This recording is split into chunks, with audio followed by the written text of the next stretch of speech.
Good morning, good morning. Hello, beautiful humans tuning in today. This video is for the risk takers, the entrepreneurs, those that have craved and strive for more in their life, and probably most importantly have read the 5 biggest regrets that you have on your deathbed, and before even, which is number 2, spending more time with my family, like these two over here in this beautiful ambiance. Know that if they don't go for number 1 regret on your deathbed is that you didn't try at doing something that you love. You didn't try at that thing that was niggling at you because you listened to the people around you and they deterred you, or you were scared.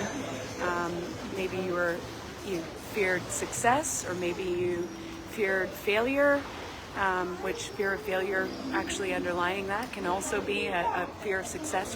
So for those that are going hard out there and often called crazy, this message is for you. We have all gone through it. It is a chapter, and don't get deterred. You need to keep going, because you'll get to a point where you are called lucky. People will say to you, why do you post so many videos? Why do you sell all the time? Why do you, and maybe people will have to unfriend you. You might, have these waves of times in your life where you're going through those chapters, but there is an amazing reward at the end of it. And if you've watched Blue Zones, if you haven't, you should. It's a great Netflix series on the Centurion Club. We know that in life, purpose is one of the things that keeps you alive the longest and living healthier longer. So living with purpose, we know, is so important.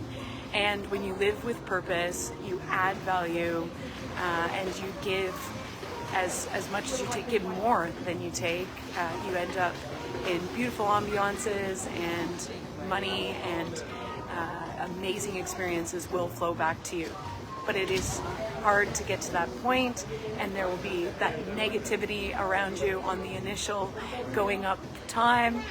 I remember being in Sydney at a small meeting and had the pleasure of being in the room with Richard Branson.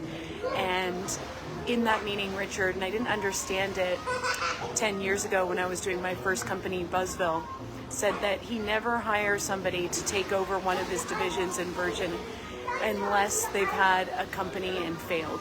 And I was like, why do we need to have a company and fail? I mean, why? I don't think I need to go through that. I don't think I need to experience failure at that degree that I go bankrupt or I experience something that awful. But those are the biggest lessons. And if you're able to make it through that and come back up, you come up stronger, faster, harder. You are a different type of entrepreneur. So I do truly believe that.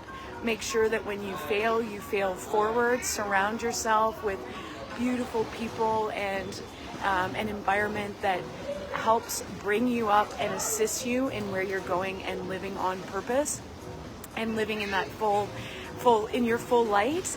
Don't leave things unturned. Make sure that you don't leave regrets. Make sure that you go for those that mission that is absolutely huge, that other people say to you that is crazy, because you never know what will happen. And as I mentioned in the title of this post, you will be called crazy until you reach a point, and then you'll be called lucky. And that's the same with some really successful YouTubers I know. They posted hundreds of videos before they made it, and now they get paid about $500 million a year just to post videos that they love.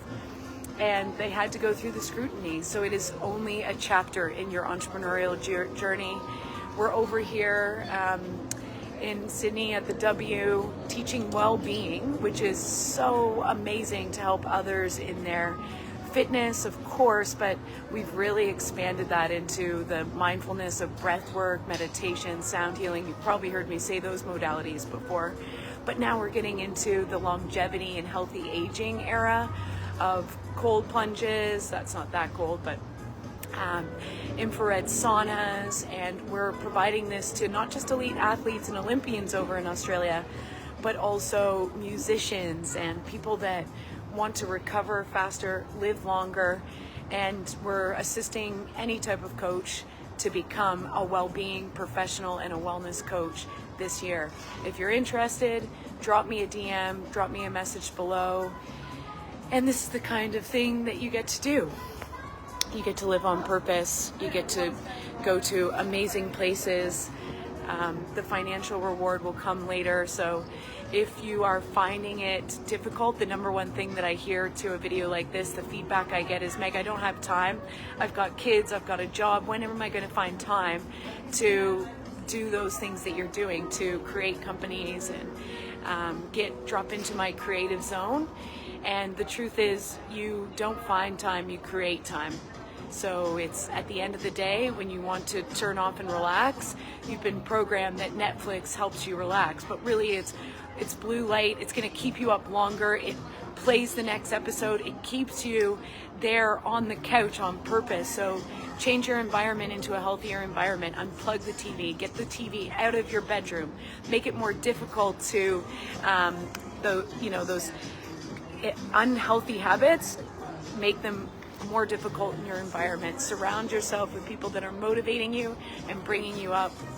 And remember that you'll be called crazy maybe for the first 5 years, and that's part of the journey. And the people that are on that journey with you, we're here. We're going to gravitate towards you, and we're going to keep lifting you up. There's no tall poppy syndrome when you've been there, done that, gone through that chapter of loneliness where you really feel like you're the only one out there doing the thing. We've all gone through it. It's all a chapter. If you know somebody that has succeeded and has cleared $1 million, believe me, there's lots of elements of loneliness in that chapter, but you've got to keep pushing. And the way to do that, you implement the different tools that we teach in well-being. All right, that is what was coming through for me this morning. Well, I'm doing some amazing work in this ambiance. I'm going to go for a swim in a second. Darling Harbour, it's a beautiful day over in Sydney, everybody. Enjoy, live with purpose, and remember it's never too late to start, no matter what you want to do. Morgan Freeman started acting at 61, and that's when Shawshank Redemption took him to the next level. If Morgan Freeman can do it, so can you. Mwah. Have an awesome day, you guys. Peace out.